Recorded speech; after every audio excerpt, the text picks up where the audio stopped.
The rain fell in sheets, a constant downpour that seemed to match the mood of the battlefield. The ground was slick with mud, the air thick with the acrid scent of gunpowder, blood, and sweat.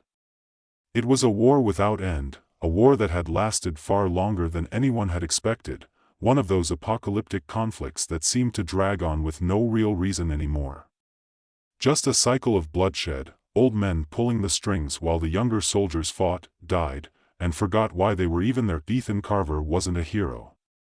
He was just a soldier, one of many who had found themselves trapped in this never-ending war. He didn't have the sharp mind of a strategist or the sheer brute strength of the frontline fighters. He was just trying to survive, but that all changed the moment the explosion went off. It was a routine mission, or at least it seemed like one. Ethan's squad had been sent to hold a critical position just outside of a city. The enemy was closing in, and the odds were against them. Ethan was used to being outgunned and outnumbered, but something about today felt different. The hairs on the back of his neck stood up as his squad huddled behind cover. A low rumble reverberated through the ground, followed by the sharp crack of artillery fire. Then, the explosion, the blast sent him flying through the air, the world spinning in an endless whirl of smoke and debris. For a moment, everything went black. When Ethan came to, he was no longer in his own body. He blinked, disoriented, his mind struggling to make sense of what had just happened. The first thing he noticed was the sound of distant gunfire and the fact that he was still on the battlefield. But as his senses returned, he realized something was horribly wrong. He was standing tall, far taller than he remembered, and his arms were thick with muscle. His hands gripped a rifle he didn't recognize, and his uniform, dark, finely crafted, was nothing like the one he'd worn moments before. Then came the voice. A deep, commanding voice that was not his own. "General, we must move forward. The enemy is retreating. This is our chance to press the advantage." It wasn't a voice in his head. No, it was coming from his own mouth. He tried to move his limbs, to act, but instead, he felt something even more disorienting, a surge of control, not just over this unfamiliar body, but over others. With a snap of his focus, Ethan felt himself jerk from this strange body and slip back into his own. The connection was instantaneous, but it wasn't just one body he now inhabited. No, there were two, his, and the others, the towering figure of the enemy General Nikolai. Confusion surged through him. He could hear both voices, both thoughts, at once. Two sets of eyes, two hearts, two minds, and yet it was all him. Both men's lives were in his grasp, and it was like holding onto two separate realities at once. A burst of gunfire shook him from his reverie, and instinctively, Ethan, or whatever he had become, moved into action. He shouted commands in both voices, the general's booming orders for his troops to advance, while his own body, smaller, less commanding, scrambled toward the safety of a nearby trench. What was happening? How was this possible? He could feel himself slipping back and forth between bodies, like flicking a switch. One moment, he was in Nikolai's body, looking down at the battlefield with the detached gaze of a seasoned general, and the next moment, he was in his own body, a frightened, but determined soldier who had no idea what he was doing. For the first time in years, Ethan felt something he hadn't experienced before, power. He ordered Nikolai's troops forward, and with a forceful will, his own body obeyed. His hands gripped his rifle tighter, his legs moved faster. In the chaos, Ethan, now in command of two separate forces, moved like a fluid, unstoppable unit. The enemy, caught off guard, began to retreat. His soldiers, his enemy's soldiers, were following orders. His voice, coming from two places at once, rang out across the battlefield, issuing commands and driving the enemy into a disarray they hadn't expected. And then, just like that, it was over. The battlefield was still, and Ethan stood there, breathing heavily, his mind swirling with thoughts that didn't belong to him. What had he done? He didn't know. But in the aftermath of that madness, he had become a legend. When Ethan returned to his camp, his fellow soldiers were waiting for him. His squad mates, those who had survived the explosion, gathered around him, their eyes wide with awe. They couldn't understand what had just happened. How had he turned the tide of battle so decisively? How had he done it? The truth was, Ethan didn't know either. But one thing was clear, he had something that no one else had. He could control more than one body at once. More than one life. More than one soldier. And that was power, something the generals would want, something the enemies would fear, but with that power came something else, a gnawing, creeping feeling that something was breaking inside him. Every time he swapped between bodies, he felt like a piece of his soul was being ripped away. It wasn't just the physical strain, it was the mental toll. The voices. The thoughts. The overwhelming feeling that he wasn't just Ethan anymore, he was something far more fractured. But he pushed it aside. For now, he was a hero. For now, he was unstoppable. The days passed in a blur. Ethan became more than just a soldier, he became a symbol of hope, a force that could turn the tide of any battle. Every time he entered the fray, it was like a masterful dance. He could control hundreds of soldiers at once, moving through the battlefield like an unstoppable storm. His body, and those he controlled, acted as one. Each soldier, each general, each rebel leader followed his orders without question, as though they had always been his, but with every victory, the cost grew heavier. His mind was fraying. He could feel the pieces of his soul slipping away as he bounced between bodies, trying to maintain control of them all. The longer he stayed in command of more than one body, the more he began to forget himself. Who was he really? Was he still Ethan Carver, or had he become a ghost, a collection of broken pieces, scattered across the battlefield? His body began to betray him. His movements became jerky, mechanical. He felt himself slipping between identities, slipping between bodies, slipping between the very fabric of his own existence. The voices, once distant, became louder. Some were angry. Others were confused. A few were even pleading that he couldn't remember the last time he had been alone. And in that moment, as he stood in the middle of another battlefield, surrounded by bodies that were both his and not his, he realized something chilling. The more bodies he controlled, the more he became lost. The battle was over in a blink. His soldiers, the ones who followed his every command, were victorious once again. But Ethan, or what was left of him, didn't feel the rush of triumph anymore. He didn't feel anything. The lines between his bodies blurred. He was everywhere and nowhere at once. For the first time, he realized that the real enemy wasn't on the battlefield. It was inside his own mind. Ethan's mind, already stretched thin by the demands of controlling multiple bodies, was on the verge of collapse. He had spent days, no, weeks, losing himself to this strange power, this gift he hadn't asked for.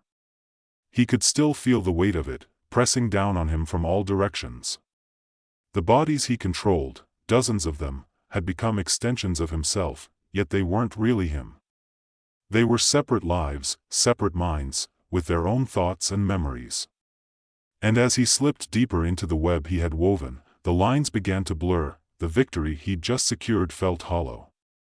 His army, comprised of soldiers who were both his and not his, stood in rigid formation, eyes fixed on him, awaiting their next command. But Ethan didn't speak. He couldn't. His mind was a mess of fragmented thoughts.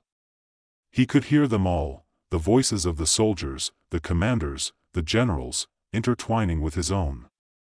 It was overwhelming that he staggered to the edge of the battlefield, his legs trembling, and collapsed against a shattered wall. His head pounded, each heartbeat sending a sharp jolt through his skull. He squeezed his eyes shut, trying to block out the voices, trying to center himself. For a moment, everything went quiet. Then, just as quickly, the voices came rushing back, louder this time, as though they'd been waiting for him to acknowledge them. "General, what are your orders?" a voice, Nikolai's voice, asked. But it wasn't just Nikolai. It was the man he had been before, the one he had swapped places with.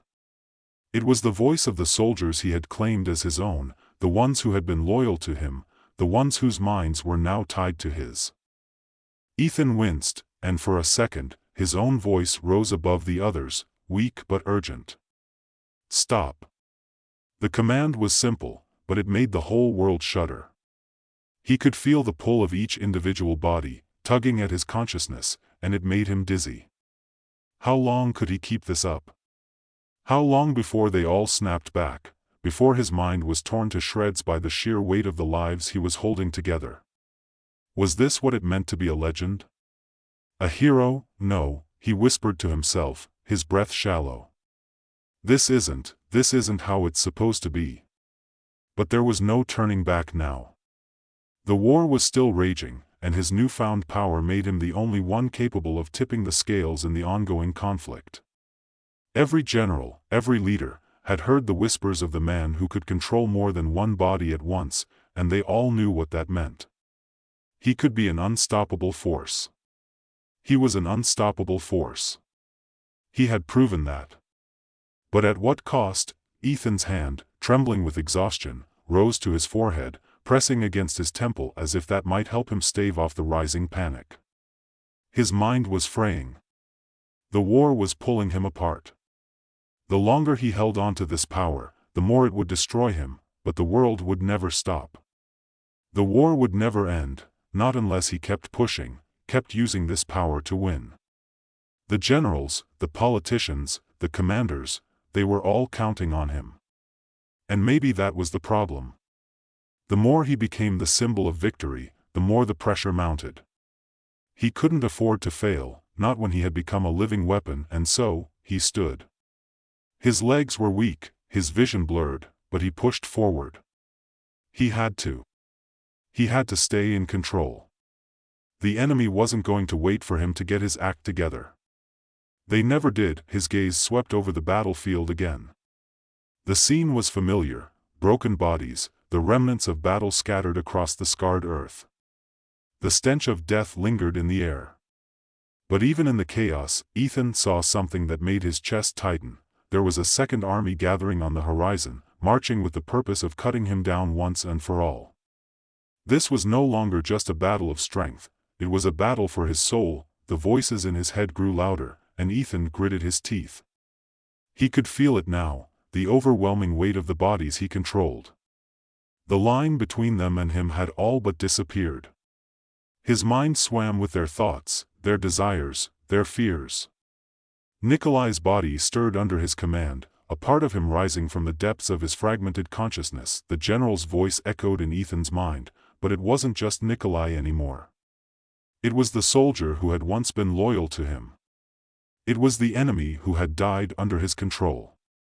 They all had something to say now. Kill them, the voices demanded, a chorus of whispers blending into one, but Ethan's grip on himself was slipping. He could feel it. The power was intoxicating, yes, but it was also pulling him apart. Each body, each mind he commanded, was a piece of his soul that he could no longer reclaim. He was losing the battle, not against the enemy, but against himself. The next day, everything changed. Ethan woke in the body of someone else again, a foreign soldier, one of the opposing forces, but this time, the shift was different. There was no confusion, no jarring disorientation. He simply was this person, and he was not the only one. He could feel the others, feel their minds swimming in the dark corners of his consciousness. The enemy forces had caught wind of his power, and they had decided to turn it to their advantage. Ethan was no longer controlling his own destiny. He had become a pawn in a much larger game. For the first time, Ethan's mind fractured completely.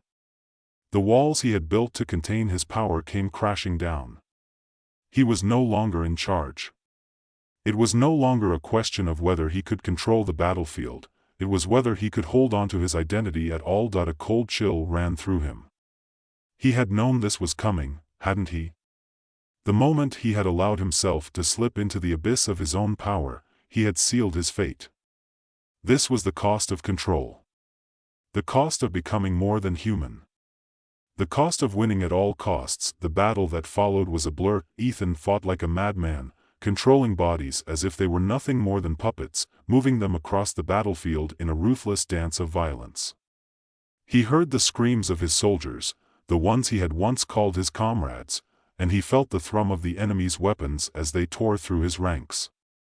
He felt it all, and yet none of it seemed real anymore. The lines between friend and foe had blurred into a gray fog of violence. His body was no longer his own. It belonged to the battlefield, to the war. Somewhere in the midst of the chaos, as his mind teetered on the brink of madness, Ethan felt the final fracture. He was no longer the man who had once stood on the front lines. He was a collection of voices, a pile of broken identities, each one pulling him in a different direction. Each body he controlled became a part of him, but also something else. The voices no longer whispered, they screamed. His last thought before the world around him shattered completely was a quiet one, almost drowned out by the noise of the war. It wasn't a thought of victory or defeat. It wasn't even a thought of survival. It was a question: who am I now? Ethan never got an answer. The war raged on, and with it, the legend of the man who could control armies.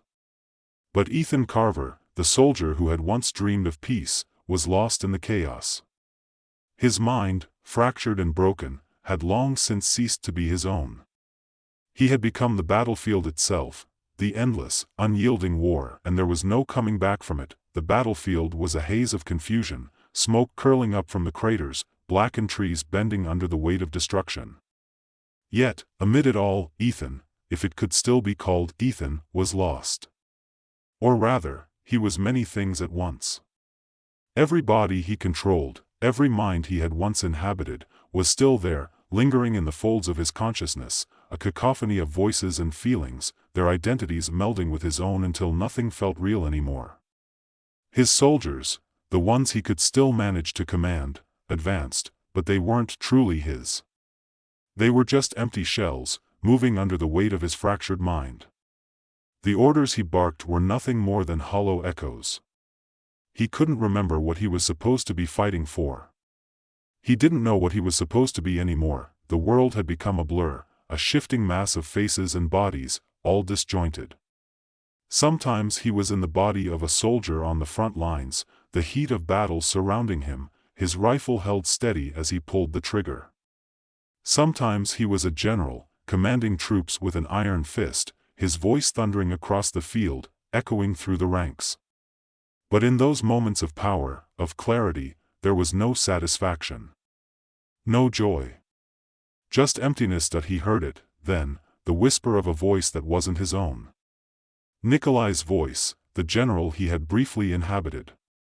But it wasn't just Nikolai anymore. It was everyone he had ever controlled, every mind he had ever touched, and they were all screaming.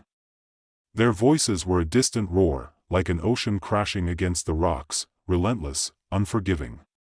The weight of them pressed against his mind, their thoughts intermingling with his own, each one pulling him in a different direction. Kill them, they demanded.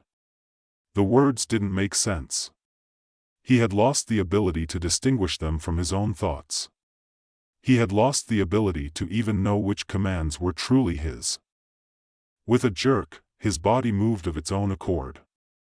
His fingers wrapped around a rifle he didn't remember holding, and he fired, again and again.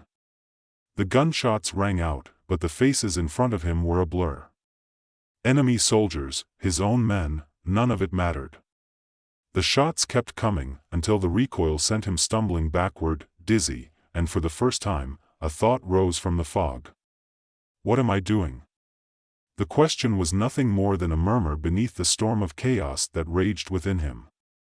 His own mind, still hanging by a thread, struggled to remember. Who had he been before this? A soldier? A man with a purpose? A human? But he could no longer feel the weight of his own flesh. His body, his many bodies, were nothing more than vessels, empty, soulless things, carrying him across the battlefield as if he were some kind of puppet. He didn't even know who he was controlling anymore. Was he controlling them? Or were they controlling him? He fell to his knees, or rather, his body fell. It wasn't his choice. It never was anymore. His hands shook as they dug into the mud, and the cold seeped through his uniform. The rain hadn't stopped, but now, it felt like it was inside him. Like it was washing him away, piece by piece. "You're losing it, Ethan," the voice of Nikolai whispered in his mind, but it wasn't Nikolai's voice anymore. It was 1,000 voices, all speaking in unison, their words a jagged chorus. "This is what happens when you reach too far. When you take too much." The words stung like acid, a reminder of what he had become. He had reached too far. He had taken too much. And now, he was nothing. Nothing but a collection of voices in a broken, shattered mind. The battle continued around him, but Ethan no longer cared. The sounds of war faded, muffled by the thunderous pounding of his own heart. The war had been his purpose, once. It had been everything. The bloodshed, the chaos, the lives he had controlled, it had all felt like power. But power had come at a price. And now, the price was his sanity. A sharp pain lanced through his chest, and he gasped. It was as if something inside him was cracking, breaking apart, and he couldn't hold it together anymore. He had become a machine, a weapon, no longer human, no longer a person, just an instrument of war. He had lost his mind. Lost his soul. He had become the very thing he had once fought against, an unstoppable force, without mercy, without conscience, without end. And then, for a brief moment, the world stopped. The noise, the chaos, it all faded away. Ethan was alone. His mind, torn between countless identities, finally quieted. There were no voices. No commands. Just silence. He closed his eyes, his breath ragged, and for the first time in what felt like an eternity, he was truly himself. Not a soldier, not a general, not a weapon. Just Ethan. The man who had once walked into battle with a sense of purpose, who had once believed in something. But that man was gone now. The Ethan he had been was dead.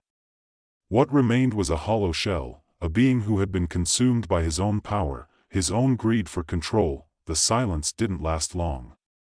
A single voice broke through, soft but unmistakable. "Ethan?" It was the voice of the soldier who had once been loyal to him, the one who had died under his control. But now, it wasn't just the soldier. It was everyone. The voices of every body, every mind he had ever inhabited, calling to him, pulling him back. Back to the fight. He opened his eyes, and for a moment, the battlefield was clear again. But it wasn't his battlefield. Not anymore. It was a place of death and destruction, a place where the past and future bled together, where his fractured soul was trapped in a never-ending cycle. "You've lost," the voice said again, but this time, it wasn't mocking. It was resigned. "We're all lost now." Ethan's heart sank. The realization hit him harder than any bullet ever could. The war would never end. Not for him. He had become a part of it.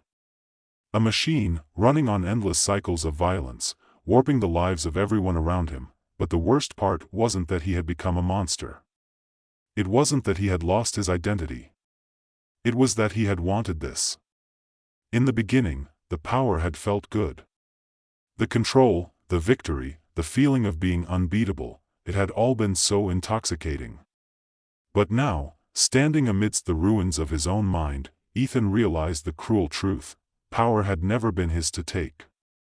And the cost of taking it had been far greater than he could have ever imagined. He stood, though his legs trembled. He didn't know how much longer he could continue, how much longer he could hold on to this fractured existence. But the battle was still going on. The war was still raging. And somewhere, in the depths of his mind, a voice still screamed, "Fight." And so, he did. He fought, as he had always fought, driven by an urge he no longer understood. His body, or rather, the bodies he controlled, moved forward, propelled by the ghost of the man he used to be, but the war would never end. Not for Ethan. Not for any of them.